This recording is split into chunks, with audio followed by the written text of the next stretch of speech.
Sur cette chaîne, on passe du coq à l'âne. Une semaine, je vous parle de nutrition. La semaine d'après, je vous parle de manga. Si tu me suis depuis un certain temps, tu dois savoir que je suis une grosse fanat de manga et ces derniers temps, j'ai fait de belles découvertes que je voulais absolument vous partager parce que c'est très rare que j'en fasse et d'autant plus que les 3 animés que je vais vous présenter dans cette vidéo sont très récents. Ils datent tous de 2024.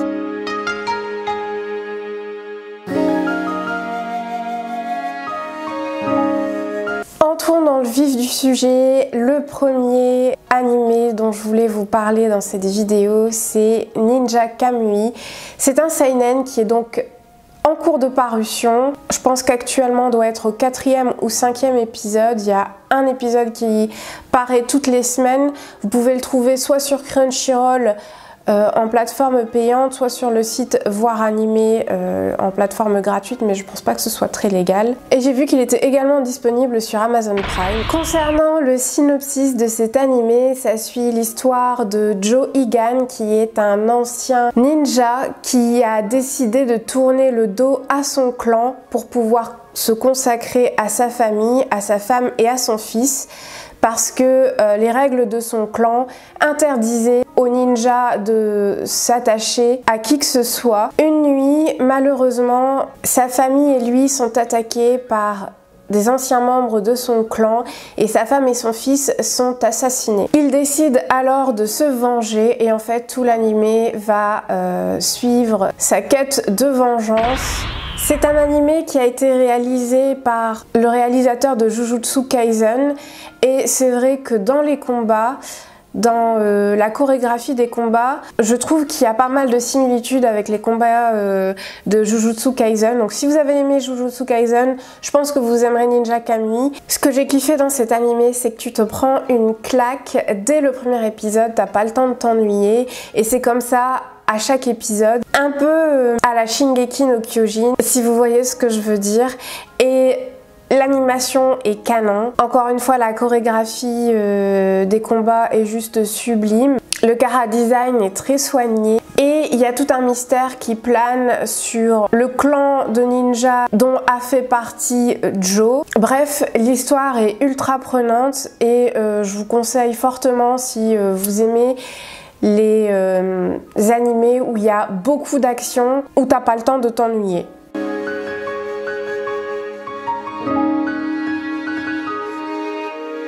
Le deuxième animé dont je voulais vous parler dans cette vidéo est une grande surprise pour moi. C'est également un seinen qui s'appelle The Witch and the Beast, dont l'animé est actuellement en cours de parution également. Il est sorti cette année, donc en 2024.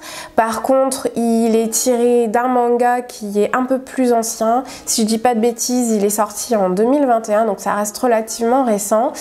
Et moi quand j'ai vu la couverture, bêtement par rapport au titre, j'ai pensé que c'était un shoujo, du coup ça m'a pas vraiment attirée. Comme quoi faut jamais se fier à la couverture d'un livre. En fait c'est clairement pas un shoujo, c'est vraiment du bon seinen. Et la première chose qui m'a attirée en regardant l'animé, c'est que l'animation est juste sublime. J'ai rarement vu un animé aussi soigné dans tous les détails. Un immense soin est apporté dans toutes les textures, dans tous les éléments de l'animé. C'est vraiment dessiné avec finesse. C'est le cas à chaque épisode. Alors que dans d'autres animés, c'est pas forcément le cas. Je pense à Ninja Kamui. C'est très bien animé, mais il y a certains détails ou il y a certains épisodes qui sont moins bien animés que d'autres. Alors que pour The Witch and the Beast, c'est le même soin est apporté à tous les épisodes et je trouve que c'est vraiment plaisant à regarder. Je suis désolée si je parle du nez, c'est parce que je suis malade, je pense que ça se voit, je suis toute rouge. Bref, concernant le synopsis, ça se passe dans un univers, dans un monde qui est dominé par des événements surnaturels et par la sorcellerie. Dans ce contexte-là, on suit l'histoire de 2 personnages principalement. Ashaf, qui est un mage qui appartient à l'ordre de l'écho noir, et Guido, qui est une jeune fille possédée par une malédiction qui a été lancé par une sorcière et qui cherche à la défaire et à se venger. Et avec cet objectif précis de vengeance, ces deux personnages vont parcourir le monde pour accomplir des missions qui leur a été données par l'ordre de l'Écho Noir pour résoudre des mystères, vaincre des sorcières et élucider d'autres mystères. Alors contrairement à ce qu'on pourrait croire, c'est un univers très sombre, c'est bien un seinen, donc il y a pas mal d'action, de violence. L'histoire est très prenante parce qu'il y a tout un mystère qui plane autour de la malédiction qui a été lancée à Guido par la mystérieuse sorcière. Vraiment, toute l'intrigue est sublimée par l'animation qui lui rend on ne peut plus justice et qui rend l'intrigue encore plus prenante. Du coup, si tu aimes la magie, si tu aimes les univers sombres et mystérieux, je pense que cet animé pourrait te plaire. Pour moi, c'est vraiment une très belle surprise, si ce n'est la plus belle surprise de 2024 pour l'instant.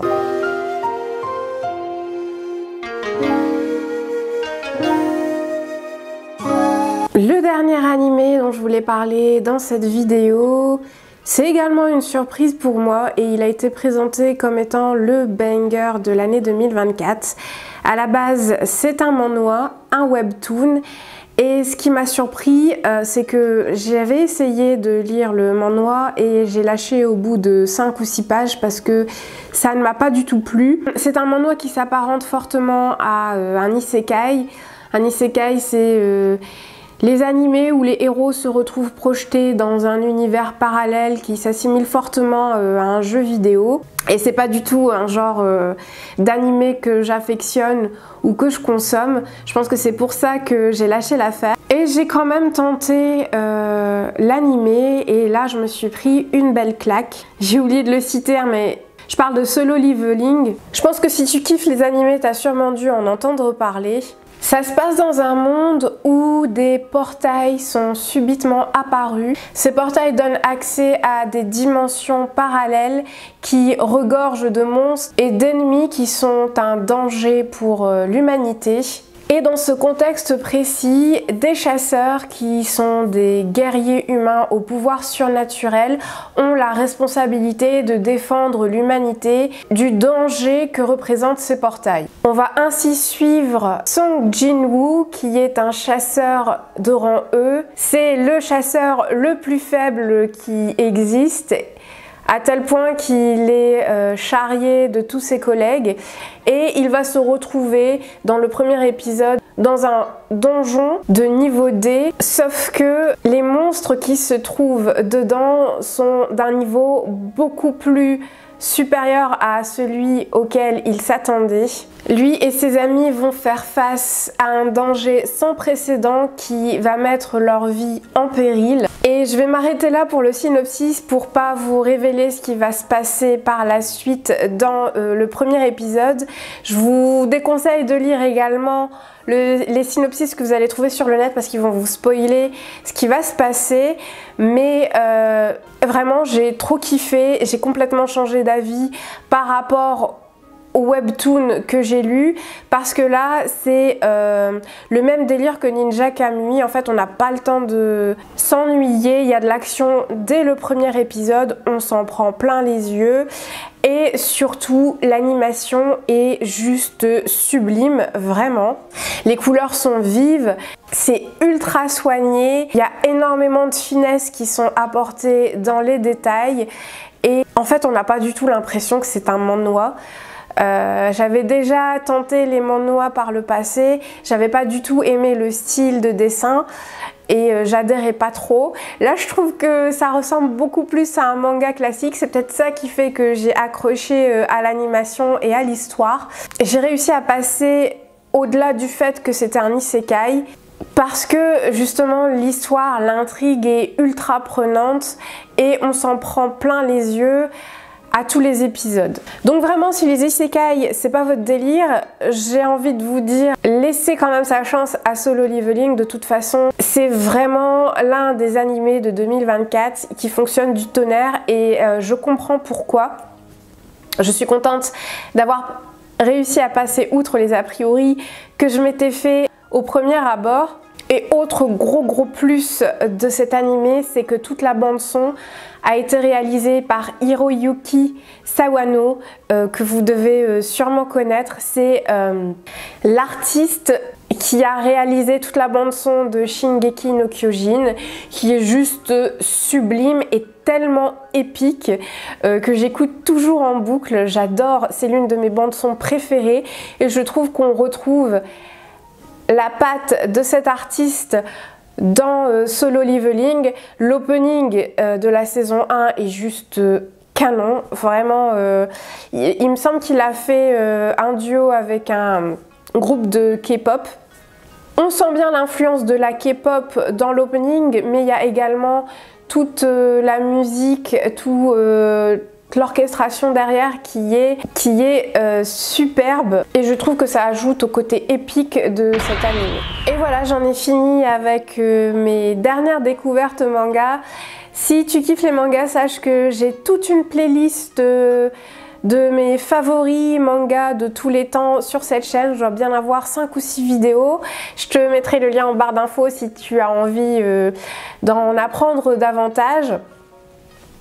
Et si tu connaissais ces mangas, n'hésite pas à me le faire savoir dans les commentaires. Et pareil, si tu as d'autres mangas à me recommander, je suis ultra preneuse. N'hésite pas à me le faire savoir en commentaire également. Je te remercie d'avoir passé ce petit moment avec moi. J'espère que ça t'aura plu. N'hésite pas à liker et à t'abonner si ce n'est pas encore fait. Je te souhaite une très belle journée, une très belle semaine, une très bonne soirée, où que tu sois quand tu regardes cette vidéo. Et je te dis à la prochaine.